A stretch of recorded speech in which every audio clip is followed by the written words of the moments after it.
Warrior, welcome to today's video in the series of ending emotional eating. Today's topic that we're going to get right into is, why is emotional eating even a problem?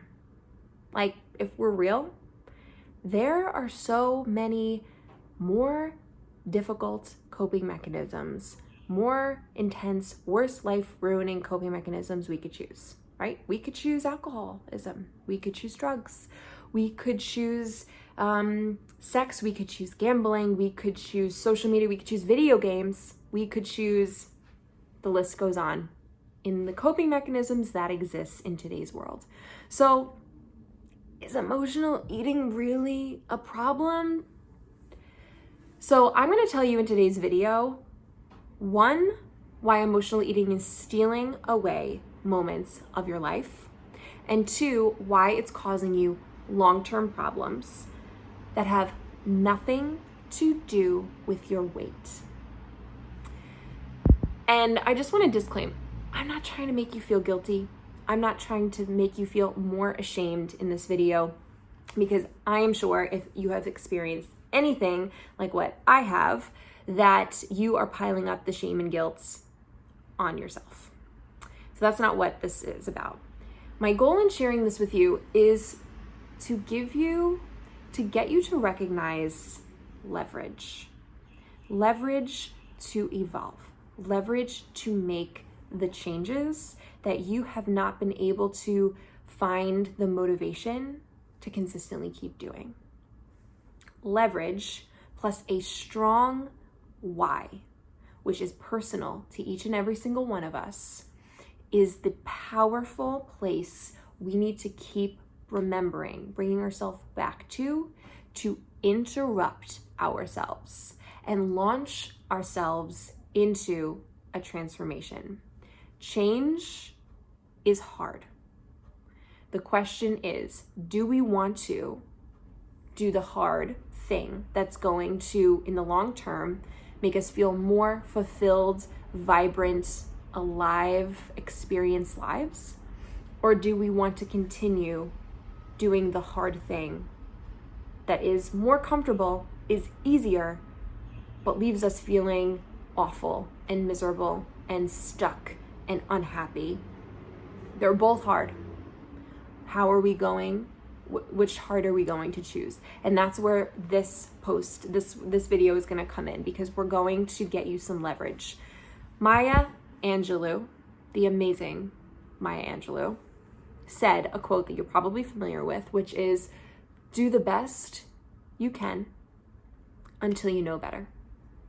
Then when you know better, do better. We have to get to the doing part. So, the first thing on today's long list, and again, I do have a worksheet for you guys to be able to download that's going to cover all, who knows, 75.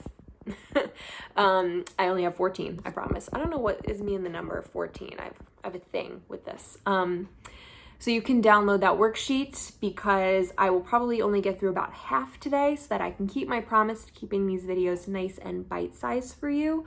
But definitely comment below as the video is going on and let me know what's ringing true for you and stuff like that. Okay, so the first thing. The first reason that emotional eating is a problem, and that in the long run it's not working, is because we never discover the real reason we were upset in the first place, and we don't actually process that trigger, that situation, or that emotion. So think about this. You just got off the phone with, we'll say, your boss, and every time you talk to your boss, you get really frustrated, you get really anxious, you feel like you're not doing good enough, right? You just have this surge of these emotions that you're just failing. And that may or may not be conscious to you, but all you know is after you get off the phone with your boss, you just feel like going to the kitchen, making yourself a little ice cream sundae, plopping yourself on the couch, and having an afternoon. And so you do. And you're eating the ice cream and you can feel the stress just release, relief. You feel comforted, you feel better, right? The ice cream is good. And maybe you're even savoring it. Maybe you're not even like gobbling it up. But all you know is you feel better. And that was that. It was not even necessarily a binge. And you go about your day and you're like, wow, I feel better. Having that ice cream, it did actually relieve me of that awful phone call. And you go about your day and you do the thing. And then the next day your boss calls you and the same thing happens. You get the surge of emotion. You're like, ice cream worked yesterday. I'm going to do it again. And you have yourself another afternoon. And then this pattern repeats itself. But every time now that you feel a little burst of frustration or anxiety, all of a sudden you have this need to go and have ice cream or to have something sweet. And all of a sudden you're like, I can't stop eating ice cream. Why am I eating so much ice cream? Why am I eating so many sweets? I can't stop. It's like I'm addicted to it. And I have I'm stress eating and I'm emotional, and you're emotional eating, but you don't necessarily know why, where the trigger came from, or how to process those feelings that you get after you talk to your boss, or you feel anxious, or feel those feelings of I'm a failure, I'm not doing enough, I never get it right. And you're not processing that in a way that is going to truly release whatever holds that story, those thoughts, that emotion has on you. So it is a solution that is going to relieve you of those uncomfortable feelings in the moment, in the short run. But in the long run, you're not going to be able to learn how to process those things that will surely come up again, because that's life. It's just a part of life. So the real reason you're upset is never really discovered, and you don't process it. Number 2, you've become a victim to your own emotions. You're only reacting to your triggers. And the triggers are invisible to you. You don't see them. You don't know what they are. You just know that you just have this emotional explosion, or this emotional implosion, right? Because we don't all explode our emotions. Sometimes we just bury them and they implode inside of us. And we feel powerless to what is happening to us and what's happening around us. This is a part that is definitely something to work on, because it may not be only with food that you interpret the world this way. But either way, when you experience a difficult or uncomfortable emotion, you feel like it has you, not that you are experiencing it. Number 3, you ingrain this habit long term. So a few times eating the ice cream and having yourself an afternoon, okay. But now this is something that you can't stop, and you are doing daily, or you are doing multiple times a week. And you create this loop where you experience the same situation over and over again. And along with it, the same negative emotions, which are going to re-trigger the habit of you emotional eating. And then you feel the after effects of that, and then it's going to trigger you. So you enter into this negative habit loop.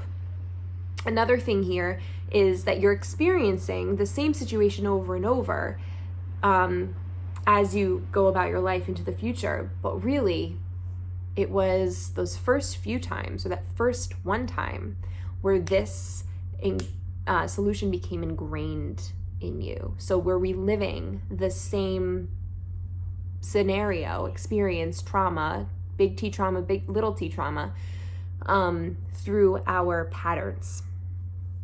And this long term is not going to serve us. It's not going to serve us in the way that we are emotionally intelligent, how we deal with ourselves in life intense situations, handling just life as it comes, in our relationships. And of course, it's going to have an impact on our health, on our mindset, on our physical health as well. Number 4, you become emotionally dependent on food.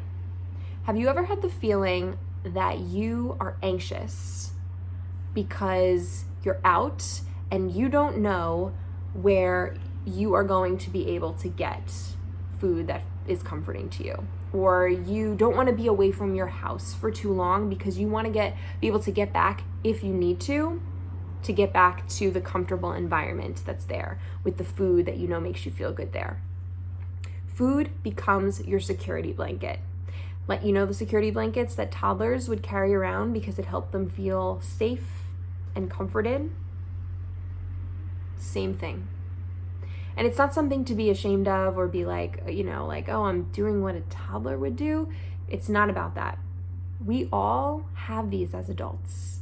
We just want to continue to bring mindfulness to it and ask ourselves, is this behavior that I want to continue doing? If the answer is no, let's do something about it. We have the emotional capacity and the intelligence to do that. So now we're emotionally dependent on food and we rely on food to uplift us when we're down. And soon, like I mentioned in a previous number, the only times that you look forward to in the day is when you can eat, because that is the only time where you feel a little surge of happiness. I'm going to do one more with you guys, and then the rest you're going to get on the worksheet. Number 5, if you are ever denied food when you are in that urge, that emotional need to eat, you become angsty and anxious and irritable and sometimes downright mean to the people around you and to yourself, and you just are lashing out. That's because food has become your crutch. So when you're unable to function at your full potential, if you feel like you can't access the food when you need it, I can't get through the day without having my cookie, or without having my pastry, or without having, my nightly ice cream or my nightly whatever. You may even start to feel socially anxious, which I mentioned before, afraid to leave the house for too long because you are away from the environment that you feel most comfortable, your comfort food, your comfort scenario. And then why is that long-term play out? Because you're not allowing yourself to experience the full capacity of life.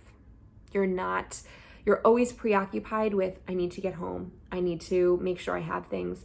And you are, in a sense, imprisoned to your attachment to your emotions and food. You are not living a free life. So I have about, I don't know how to count, but about 6 or 7 more of these reasons why emotional eating is a problem that you want to start working on now. So go check that out. Do not forget to comment, what did you take away from this video? I want to be able to interact with you guys and help you, and I will be answering in the comments. So please take advantage. What else? Give a video a thumbs up and share it with someone who you think could find it valuable. You can follow me for more info like this, as well as mental health and fitness tips, movement for mindset and mental well-being, all on Instagram at christine.coen, and I will see you in tomorrow's video. Bye, warriors.